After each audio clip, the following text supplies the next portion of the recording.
আসসালামু আলাইকুম। Hello guys, কেমন আছেন সবাই? দেখেন আপেলের ছড়াছড়ি, কত রঙের আপেল নেবেন রে ভাই।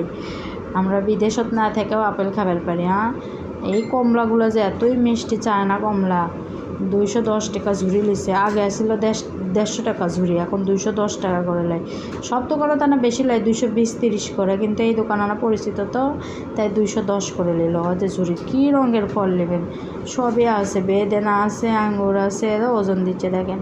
1 কেজি আপেল নিনো আর এক ঝুড়ি কমলা নিনো, এক রুগী দিমো তো তাই।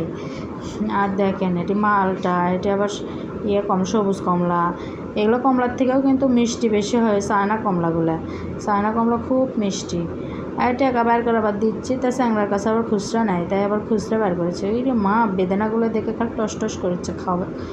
খাওয়ার জন্য মনে হচ্ছে যে বেদানা দেখলেই তো মানুষের মন ভরে যায়, খাওয়ার জন্য একবারে ছুটে যাবার মন চায়। বেদানাগুলো খুব সুন্দর, দেখতেও সুন্দর, খেতেও সুন্দর। এটি আবার কি দেখছেন? খেজুর। আর এগুলো কি লাল লাল কি দেখা যাচ্ছে? এগুলো হলো চেরি ফল।